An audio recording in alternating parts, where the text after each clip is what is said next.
Welcome to the Becoming Superhuman podcast, where we interview extraordinary people to bring you the skills and strategies to overcome the impossible.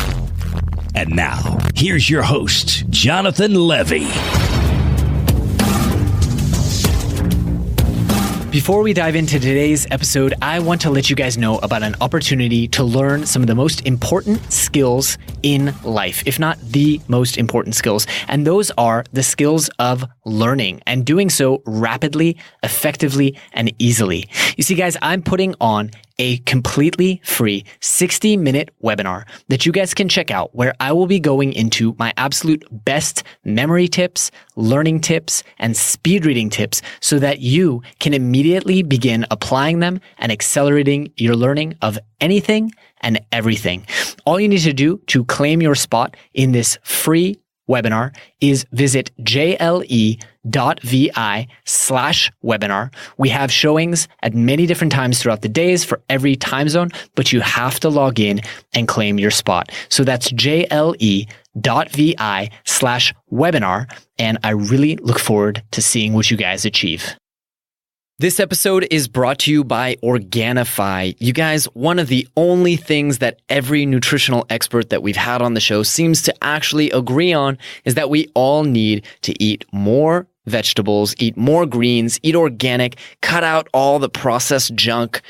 Well, who has the time, right? Who has the time to go out, do the shopping, make the salads, make the juices, make the smoothies?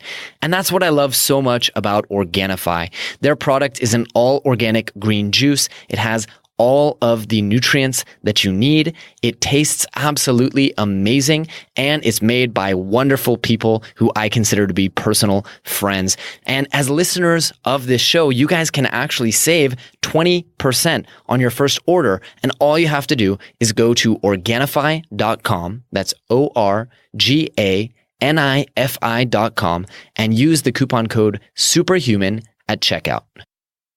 Greetings, Super Friends, and welcome to this week's show. You guys, this week we are joined by Brad Lambert. He is a Hollywood movie producer. You've probably seen some of his work if you've seen any of the stuff that Warner Brothers or Robert Downie Jr. have been doing recently.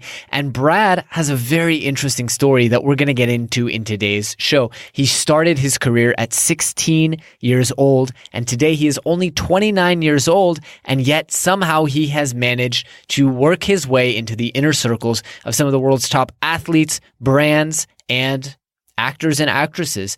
I wanted to understand how. You guys know that I'm so interested in relationships and building strong relationships. I really think it is one of the superhuman skills that has put me where I am today, and I'm not even that good at it. So when I meet someone like a Keith Ferrazzi or like a Brad Lambert who is able to build these incredibly powerful relationships from a place of authenticity, I immediately want to know how they do it. What are their tricks? What are their secrets? How are they leveraging relationships and building value for other people in a way that allows them to achieve their dreams while helping others achieve their dreams as well? So really great conversation. I'm sure you guys are going to see that I completely vibed with Brad.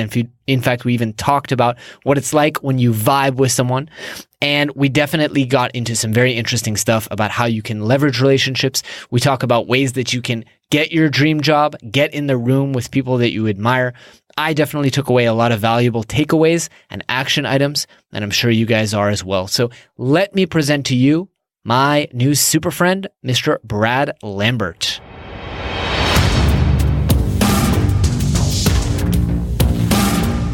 Mr. Brad Lambert, welcome to the show, my friend. How you doing today? Thank you, sir. I appreciate you having me. I'm doing great. How about yourself? Really, really fantastic. It's getting toward the end of my day. I've recorded a bunch today, so that's always a nice feeling of productivity. Nice. Yeah. So Brad, I tried to cover a little bit in the intro about you, but I would love to hear you tell the audience who you are and what it is that you do. Sure. I'm an independent producer in Los Angeles. I produce films. I produce content for brands, influencers. So I get to work a lot with people who inspire me and people who I admire. So it's a really awesome gig. That is awesome. And I want to ask you to tell your story, because what really interested me in it, how we ended up getting connected, was just the incredible story that you've had for the last 13 years. So I'm going to ask right out of the gate into that, and I'm going to reveal to the audience where the superhuman angle comes in at the end of this. Sure. Yeah. I mean, I'm a passionate guy. We only have one life to live, right? So I really go after my passions, and I'm pretty easy. I like to connect, I like to create, and I like to grow. Born and raised in Pittsburgh, the Steel City. I have black and gold in my veins, so I really wanted to be a part of sports in that town, specifically the Steelers. So at an early age, I reached out and was trying to essentially work with my favorite athletes and be around my favorite athletes. So I spent a good 10 years in the sports industry, but starting out very early, 17, 18 years old, still in high school, freshman in college age, but, rubbing elbows with these professional athletes and working with them on their branding and marketing and content and getting them into the social media game early, and then working with the Pittsburgh Steelers and other sports related agencies. And then about, I'd say 4.5 years ago, my other passions are film and entertainment. So I didn't want to miss my window in the entertainment industry and working in Hollywood. So I was able to get connected to the right people out here and move across the country and work with one of my idols, Robert Downie Jr. So I was with Downey for a while, which was an incredible experience. He's a great, great, great man. And if anybody tells you otherwise, they are lying through their teeth. And then big thing they said, working with Downey was get studio experience. So I went to Warner Brothers, one of the best and biggest studios in the world. And I spent 2 years there handling their digital marketing campaigns, producing all the content, anything you see coming out of Facebook, Twitter, Instagram. I worked hand in hand with vendors and producing that content. So it was a really great experience working with, some of my favorite films, some of my favorite IPs, and some of my favorite people. So it's been a wild ride, but I'm just getting started. Very, very cool. So I have a couple of different areas that I want to go in on that. The first one is, what did you get to do with Robert Downie Jr.? I think that's probably the first thing people want to know. Man, it was my shotgun intro to Hollywood. I don't think I'll ever look past that, because I didn't have any Hollywood experience when I came out here. I had never been to California, let alone Los Angeles. I dropped everything and moved across the country, obviously, for this incredible opportunity. And I just soaked up every bit of information I could get from him and his team and his production company. And I worked very closely with everybody. I, worked a lot in marketing and branding and social media. I learned about script coverage, script analysis. I read TV pilots and movie scripts, and it honestly was the best intro to the business I could have gotten. And especially working under the best in the business, Tony Stark himself. Super interesting. The next question I wanted to ask, Brad, is you're 16, 17 years old. How do you get your foot in the door with these athletes? Because what I heard in your story is just building your way through relationship to relationship to relationship, working your way up, building trust, building authenticity. But how did you get your foot in the door that first time around? Honestly, I approach everybody with 5 keys. If there's somebody I want to work with or somebody I just want to be around, I want to surround myself with people who inspire me, people who I admire, and people who I just want in my life. For me, I want to surround myself with my passions. So that's sports, that's film, that's entertainment, that's, those guys. But the main thing is the 5 keys is just being genuine. I think that's really important. That's the first key. The second key is providing value. The third key is don't ask for anything. Right. A lot of people meet someone and then 10 minutes later, they have their hands out asking for something. You don't have anything to go off of. You just met that person. What are you asking for? Why would they help you? Now, I will say there are really, really, really nice people out there who will help you, myself included. I've done that. I love giving back and helping wherever I can. The fourth key is following up, which means we met today, Jonathan, right? So my thing is I hope to have a long-term relationship with you because you inspire me and I admire you. So I'm not going to go 7 months without speaking to you and then ask for something. You know what I mean? Mm-hmm. I'm going to follow up. I want to keep in touch because every conversation that we have, I guarantee I'm going to learn something. Mm-hmm. So that's how I approach everything. It's like my first athlete that I got connected to was Willie Parker, and that was in 2005, 2006. And he was the running back for the Pittsburgh Steelers. He won 2 Super Bowls. He has the longest run in Super Bowl history. He was really, really good at what he did. But his story was so incredible because he was an undrafted free agent at a UNC, North Carolina University. Mm-hmm. And he was able to overcome that adversity, make the roster as an undrafted free agent, crack the starting role, and be the feature back for almost 7 years. He obviously did something right. Mm-hmm. I wanted to surround myself with him because I admired him. I respected his work ethic, and I was intrigued learning from him. I don't play professional football, but there's obviously work ethic involved that gets you from A to Z. Mm-hmm. There are skills that you can learn from people, and that's my approach with everything. And then the 5th key is patience. It kind of goes with all 5, which is the not asking for anything. You provide value, you be genuine. You actually have to care about the people you want to be friends with and have relationships with, and care about their family and their children if they have any, and just care about their life. Because if you enter a scenario wanting something and that's your core goal, you're going to fail miserably, and they're going to see right through that. And not only are you not going to get what you want, but they're not going to trust you, and your reputation is going to take a serious hit. I love it.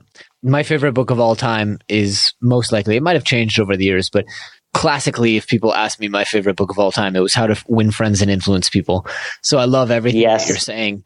I think the Challenger book is related to my next question. It's the E-Myth Revisited, because I realized in my business and in my life, the power of systems and processes and standardization. So if I took those 2 ideas together, the next question that comes to mind is, what kind of systems have you built for yourself?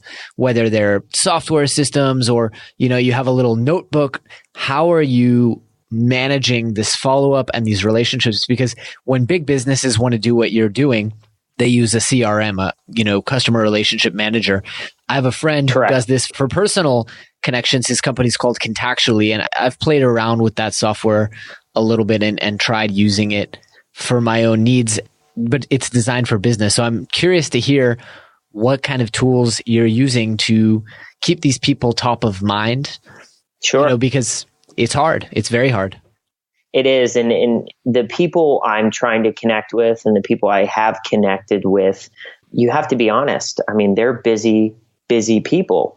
They have probably hundreds, if not close to thousands of texts and emails a day. There's luck involved. Let's be honest. You have to hit them at the right time where they have their phone in their hand, but it's constant follow-up. It's, every few weeks, reach out with a text or call them. And my system, honestly, is like anytime I'm in the car, if I'm not listening to a podcast, I'll scroll through my phone, my recent texts, my contact list, and just read the names.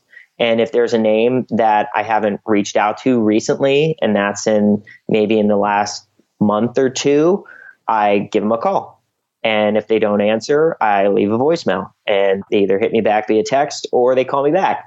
But I want to be relevant and the top of mind with all these people, because my biggest pet peeve in life is missing opportunities. Yeah. And the way you do that is not being relevant.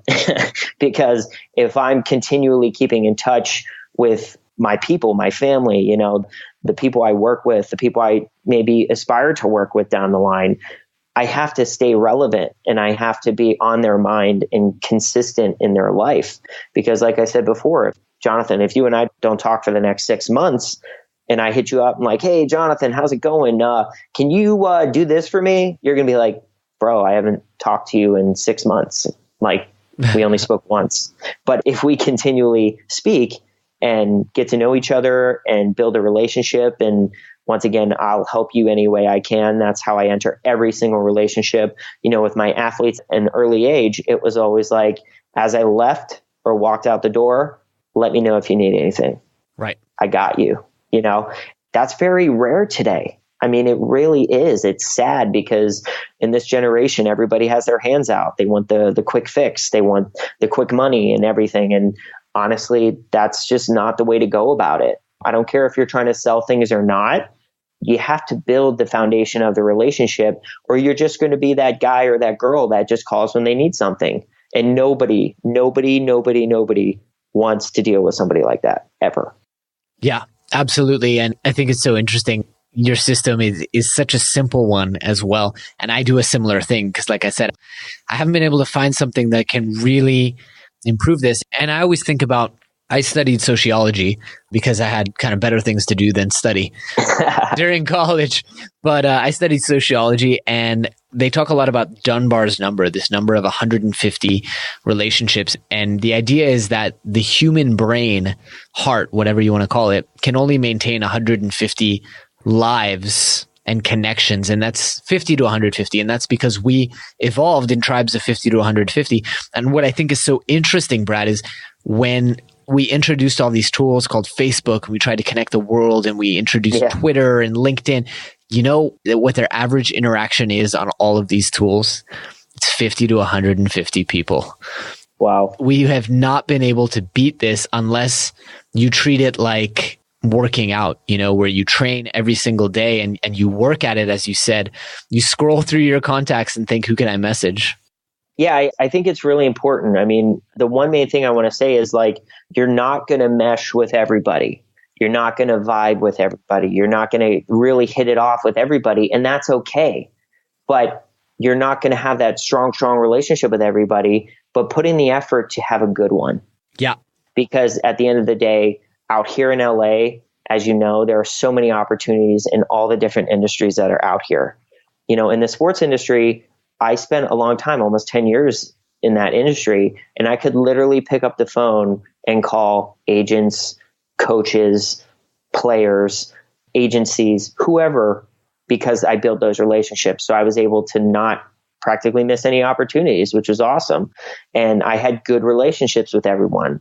But if you hit it off with someone, if you're in the same industry or you have things in common and you just mesh, those are the real relationships that you need to put the time into to essentially take it to the next level. Those kind of people for me are family.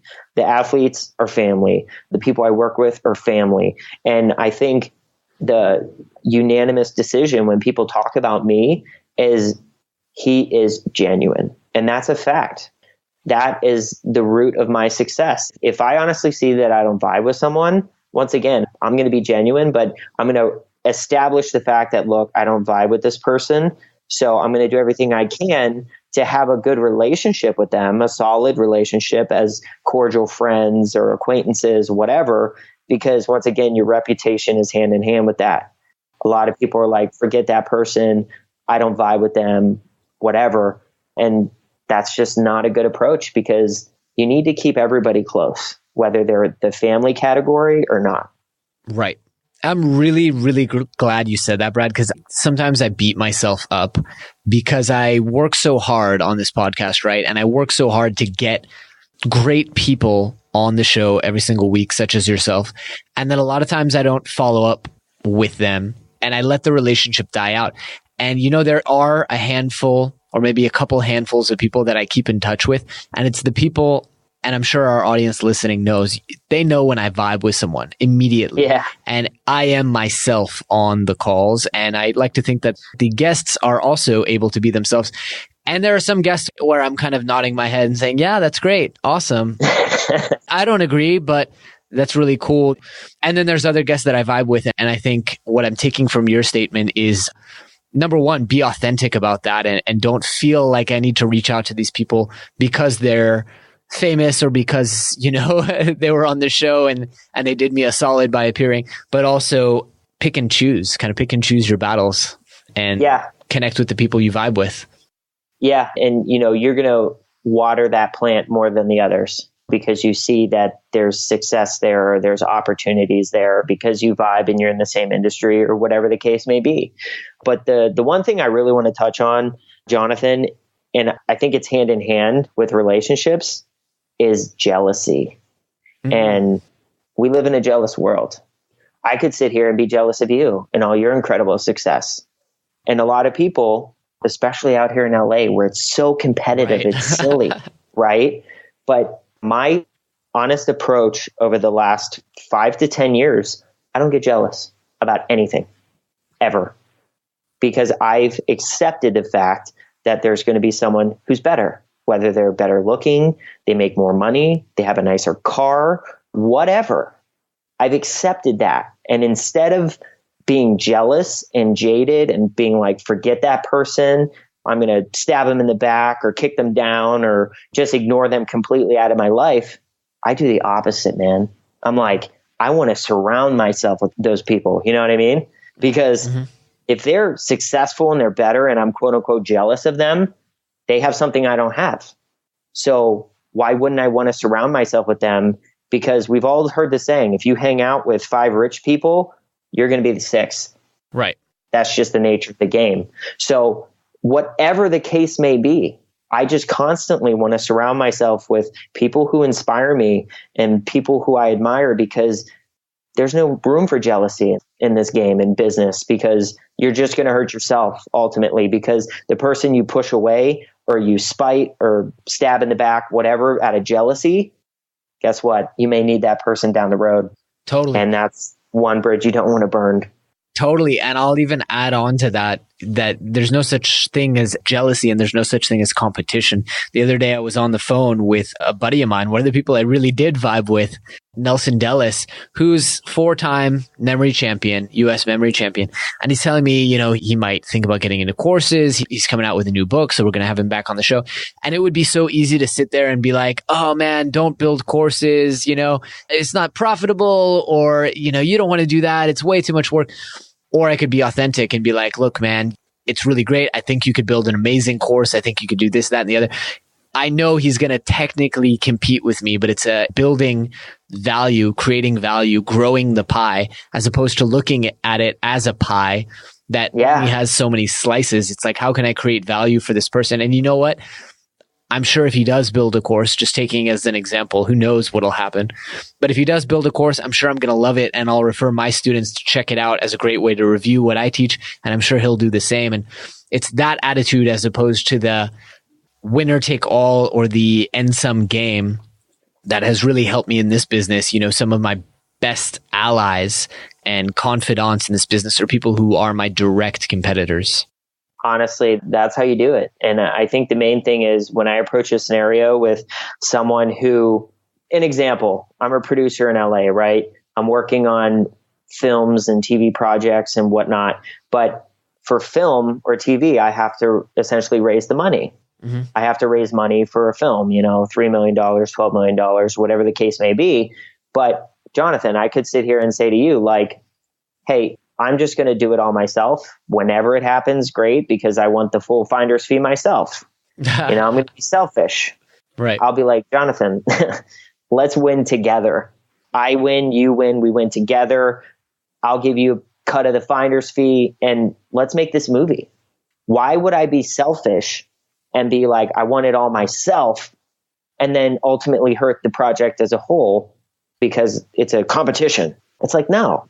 Hey, I could stand at the top of a skyscraper in downtown LA, throwing the business plan off the buildings and being like, hey, anybody who has the money and wants to jump in on this project, that's a joke. But you know what I'm saying? It's like, I want to win together. Anytime I enter a scenario with someone else, whether they're competition or not, it's like, look, I'm going to provide this value for you and let's win together. It's never a scenario where it's all me, me, me, me, me. It's like, I'm going to do something for you. You're going to do something for me. And let's win together. That's my mentality with everything. It's brilliant. It's brilliant. And it's one of the things not to get political, but it's one of the things I so dislike about the current president of the United States' approach is that in order for you to win, someone else has to lose. I don't appreciate that approach in business. I don't appreciate that approach in politics. I think it's just wrong.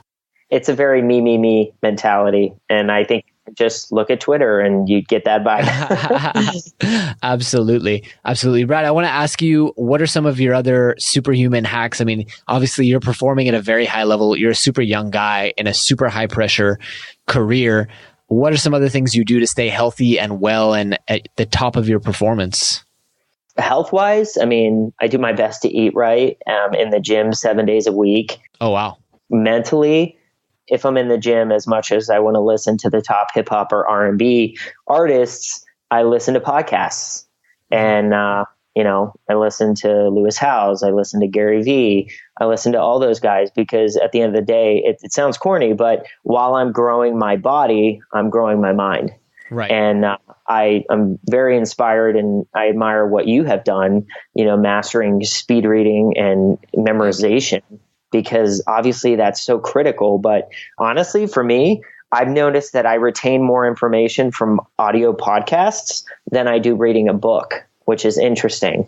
So whether I'm in the car, if I'm not making phone calls, I'm listening to podcasts, or I'm at the gym, I'm listening to podcasts. I'm constantly trying to grow and get better, because I'm never satisfied with anything that I do. Even when I get to that finish line, whatever that is, I'm never going to be satisfied, because once you get satisfied, you become complacent, and someone else is always working, so they're going to beat you. So if you're not getting better, you're getting worse. I love that. I love that approach as well. Very, very cool. I wanted to ask Brad, what is some homework? We really like to give homework on the show, and I haven't been doing it lately. I've been a very lax podcast host, but I want to give the audience some homework, something as simple as make a phone call or something like that, or maybe something big, an exercise that they can do while they wait for next week's episode. Sure. Honestly, I was able to break into the sports industry and with celebrities and professional athletes at a very early age. I want to get that mindset that I'm too young or they won't take me seriously off the table. Because at the end of the day, if you're able to provide value to someone, which is like, let me analyze the situation of this person that I'm trying to court, if you will, and see, where are they lacking? What can I bring to the table? Or what can I help improve? Maybe they've come out on social media and said like, hey, I need a logo, or something like that. Mm-hmm. That's your foot in the door. I don't care how old you are. If you're talented and you have the skill and you approach it professionally and not as like a fanboy or fangirl, I think you can generate any relationship you want. Growing up, one of the best examples I can say is I would go to training camp, which is in Latrobe, Pennsylvania, where the Steelers have their preseason and practices and whatnot. And I would be on the field with the athletes during practice and after practice. And I would generally bring a few friends with me, and they were in heaven. They'd go get autographs and pictures and whatever. And we'd meet back up at the end, and they were like, oh my God, I got like 10 autographs. How many did you get? And I'd be like, 0. They're like, what? And I'd be like, yeah, but I got 7 phone numbers. But that was my approach. That's what I cared about. When I'm in a scenario, that's how I went about. It was like, I don't care about pictures. I don't care about autographs. I don't care about any of that stuff. I'd rather have a relationship with this person. And the second you treat them as a normal human being and you're not approaching them for pictures and all that, you're in. That wall comes down, especially if you have the credibility of saying, I'm friends with a mutual friend of yours, then that wall comes down and they're like, oh, well, if he's friends with so-and-so, he must be legit. That's just one thing. So for a homework assignment, I just want people to kind of think about where they want to go, and do they have contacts or relationships or people in their life right now that can help them get there. And if they don't, go on LinkedIn, go on social media and find the people that can help you. And I'm not saying like, oh, I need a job, let me hit up so-and-so. That's not what I'm talking about. I'm saying like, find a person who you can grow under and provide value to. That is so huge and critical in this business, because if you can get in early at the age of like 16, 17, or even, my age, or, whatever, it just surround yourself with people who inspire you. Really take a look at your friends and people you surround yourself with. And if they don't fit that category, you're probably not doing yourself any favors, because if you're hanging out with the wrong crowd, that's going to rub off on you real quick. Sure. And you're only shooting yourself in the foot. Sure. I love everything that you're saying, because right now, the last 6 months or so, I've had a really interesting experience, pretty much mirroring exactly what you're talking about. And I want to share it with the audience. I had someone reach out to me who liked our work, liked what we were doing, a college student, and basically say, hey, I really love your work. I would love to, volunteer and help you out. Here are a bunch of things I identified that are not working well with your website and with this and with that and the other. And like, here are just some ideas. Yeah. And I was like, who is this guy? So I got on a call with him. His name's Brandon. we started talking and he's like, I'd really like to just do an internship with you. I won't take payment because, I don't want you to think I want anything. And I also don't want you to put a dollar value on my work until you see what I can do. What am I going to say to that? Like, this guy identified a bunch of things that myself and my team didn't identify, and wants to help fix them. And I told him, I was like, I don't believe in working for free. But he's like, no, it's not for free. It's a test project, or some way he talked me out of my rule that I typically won't let anyone work for free. Sure. Fast forward, we just hired him full time. He's going to be running head of customer experience, basically, and all in product marketing from here to there. And this is a guy, like, I love him. He's super talented. I guarantee you he's listening to this episode, but has zero work experience beside building his own brand a little bit and doing his own book. And now we're talking about launching his own business while he's working in my business and creating courses around the strategies that he used to get scholarships and the strategies that he used to obviously get what I think is his dream job. And it's exactly what you said. It's being precocious and it's building the relationship. He didn't reach out to me and say, hey, can you spend an hour mentoring me on the phone to talk about my book and my business? He said, how can I serve you? It was super hard to say no. And now he's in this position where he's going to be location independent, traveling around the world, working for a brand that he loves. So really, really cool. And I wanted to tell that story, not just because Brandon is awesome, but because everything that Brad is saying here, guys, is 100% true. And I've seen it play out. And I was so amazed by it that I convinced Brandon that we have to build a course about this for students and young people. I love it. Wow. Hey, Brandon, way to go. Right? I respect the hustle, man. I do. That's what it's about. It's like, don't come with your hands out. Say, what can I do for you? Totally. I've been in scenarios where I've learned something new or got equipment to do something I'm not used to provide that value to somebody else. It's all about growing and learning, and that's opened so many doors. But honestly, Brandon's approach is spot on. Right. I wanted to work with a big influencer. She's a really talented actress, very, very famous, has about 18 million followers on Instagram. And I was able to get connected to a few of her team members. And I took the approach of essentially working for free for almost 8 months. Wow. And LA, Jonathan. Right. Free is rare, but you also need money or you're going to be on the street. Right. But that, I bit the bullet because that was my ticket in. So, and I told the guy straight up entering the conversation, it was like, look, I want to build a long-term relationship with you. So I'm not going to hustle you for pennies up front. And love it. That approach really generates and resonates with people because it's just very rare. I had to prove myself, obviously. And once I have, now he's a guy I can literally word for word. He said, call me whenever you need something. And that's what it's about, providing value for somebody else, being patient, which is what I talked about early, and not rushing things, especially with high level executives or celebrities or whatever. You have to put in the time. They're very protective of themselves and their business, as they should be. So you can't expect a random person from the outside to come in and break in right out of the gates. Mm-hmm, mm-hmm. Once again, if you're not genuine, they'll see right through that and you'll fail. Right. I want to ask, when you reach out to these people, because their time is so precious, I mean, I don't imagine it's a, hey, what's up? Like, how are you, what are you following up? What things are you saying to people that's adding value? And I guess before you say that, I'll share one thing that I've been doing, which came to me via Bonnie Faye, who's an influencer friend of mine. And she got it from Joe Polish, so I know it's good. And it's basically, I'll send a video message. She used to do this to me and it used to drive me crazy until I realized how genius it is, where I'll just send a video message saying, hey, I hope everything's amazing. Here's what's going on with me. And I would love to hear, and then I'll ask them a question. So lately it's been, what are you most excited about right now for 2018? It'll probably, at the end of the year be, what are some of the things that worked really well for you that you're super glad happened? Something positive. Sure. Wanted to put that out there so I didn't kind of anchor anything that you were going to say or anything like that. But what are you reaching out? I mean, how are you following up with these people who are so busy and yet still adding value? That's really interesting. I've never considered video messages. I obviously will go 100% on phone calls over texting any day. It's more personal. Mm-hmm.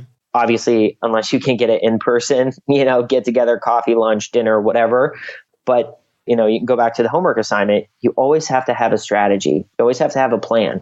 Like you said, if I'm going to reach out to the head of CAA, right, and I don't have a plan, and I'm just like, hey, what's up? They're going to be like, who the hell are you? And why are you wasting my time? Right. And then click, that's it. Then your reputation takes a hit. You look like an amateur.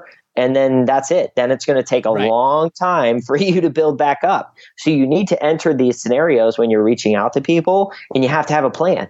The plan is, what am I asking for in regards to opportunities? What am I providing value to? And go that route, off of Brandon.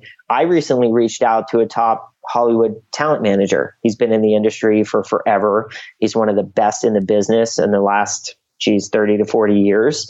I admire him so much, and he's so wise and experienced. I was like, I want to be around this person because I'm going to learn so much about the industry from the talent manager producing side, which is exactly what I'm going for. Mm-hmm. And I reached out to him on LinkedIn. I said, hey, I would love to jump on a call. Here's my background. I'd love to help you any way I can.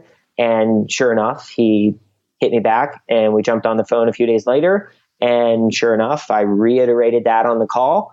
And he was like, look, man, I would love your help with marketing, social content, and whatnot. And now we're working together. And I'm working with this guy I really admire, and who is so talented and so intelligent that every time I'm with him, I'm learning so much about the industry and how to better myself in that way. So right off what Brandon did and what you just said, that's what it is, man. And I should have clarified. I meant, which, by the way, a lot of value in that answer in and of itself. But more specifically, I was talking about when you reach out to people that you already have a relationship with. Oh, sure. It is that following up. And you don't want to just say, hey, what's up? In that situation either. You want to provide value. But as you said, you need to stay relevant. You need to stay top of mind. And you need to demonstrate that you're actually thinking about this person.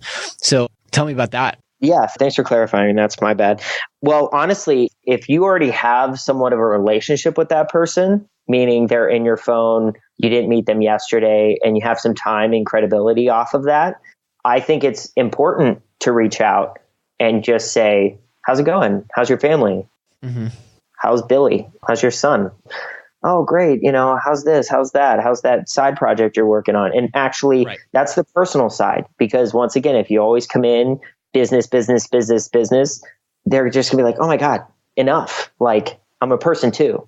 So I think there's a nice balance that you have to have with this, because if you come off too personal, they're going to be like, look, like, I got work to do, leave me alone. But if you come off too business, they're like, hello, I'm more than just my work. It's a nice balance. So I think it is important to reach out and say like, hey, what's up? How's the family? How's life?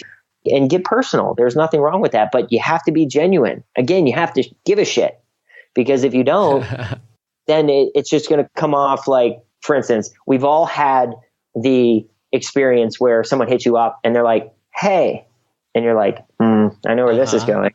And they're like, what's up? How's life? Oh, okay. Yeah. So I'm doing this thing and I wanted to know if you're interested. Like, come on, really?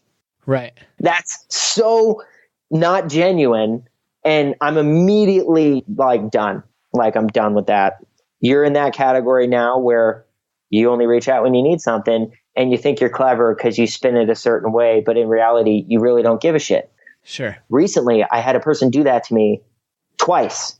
And the first time I answered the question, I gave them the spiel of what I'm doing and all that. And then recently they reached out again. And it was like, we never had that previous conversation. So you just proved that you weren't listening. It's like, come on. Once again, I am by no means perfect, but if there's one thing that I was put on this earth and blessed at being good at, it's this. And it's so important. In school, I don't think they teach you this. I don't think they put enough time into communication and building relationships and how to approach certain scenarios and business etiquette and stuff like that. I'm finalizing a deal with NC State University to go out next month and speak to a bunch of students about this, because it's just so valuable, man. And they're not getting it. And honestly, they reach out and ask, and then they're just shooting themselves in the foot. And then they're only hurting themselves. So it's something that needs to be learned. It needs to be practiced and done repeatedly, because like anything, without practice, you're just not going to find a groove and you're not going to get better. I love that. I really love that. I think that's a fantastic note to start winding up on. I want to ask you, obviously, where can people learn more about everything that you're doing, and where can they start to build a relationship with you? Sure. No. Hey, and I am so open on social media. I'm very active on Instagram. That's like my number one favorite platform at the moment. So you can follow me at Brad R. Lambert. That's Brad R. Lambert. Shoot me DMs, ask me questions, comment on my stuff. I respond. I take the time to respond to as many comments as I can and questions and DMs, because if I can say one thing to someone that betters them in some way, that's a win for me. And I'm not saying like, hey, I'm going to hook you up at Warner Brothers. That's not what I'm saying.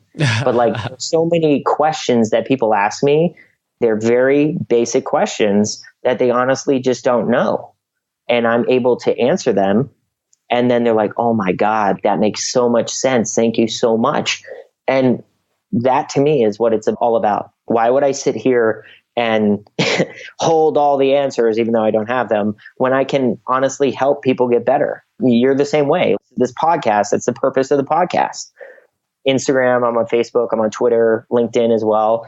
But Instagram's definitely my main thing. On there, you can follow me on a day-to-day basis. I'm, going to premieres and events and speaking and, just doing what I love. And I think that's the main thing I want everyone else to have a shot at doing, is doing what they love, because, we only have one life, and why live it doing it something that you don't really love and you're kind of settling. So sure. You got it, man. I couldn't agree with you more. And obviously, I want to thank you. First thing I want to do, though, is I want to ask you our closing question, Brad, sure. Which is, if people take away really one big lesson from this episode and they carry it with them for the rest of their lives, what would you hope for that one to be?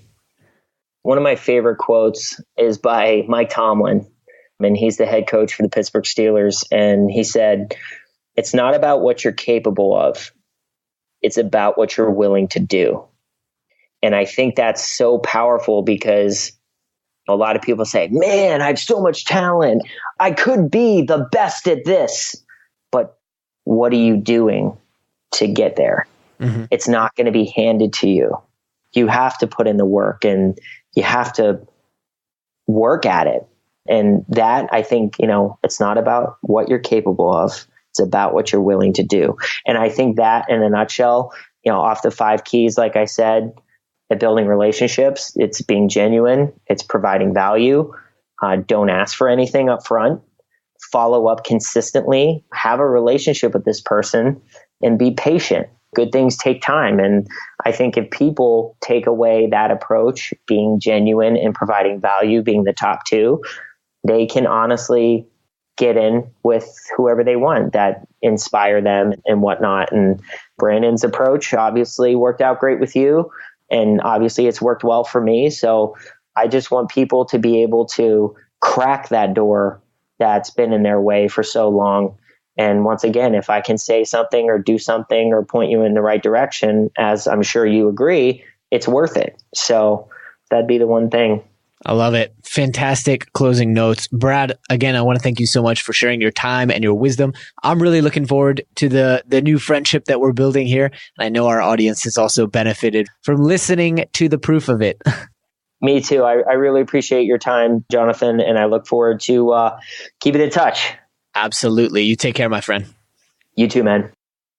All right, super friends, that is all we have for you today, but I hope you guys really enjoyed the show, and I hope you learned a ton of actionable information, tips, advice that will help you go out there and overcome the impossible. If you've enjoyed the show, please take a moment to leave us a review on iTunes or Stitcher, or drop us a quick little note on the Twitter machine at GoSuperHuman.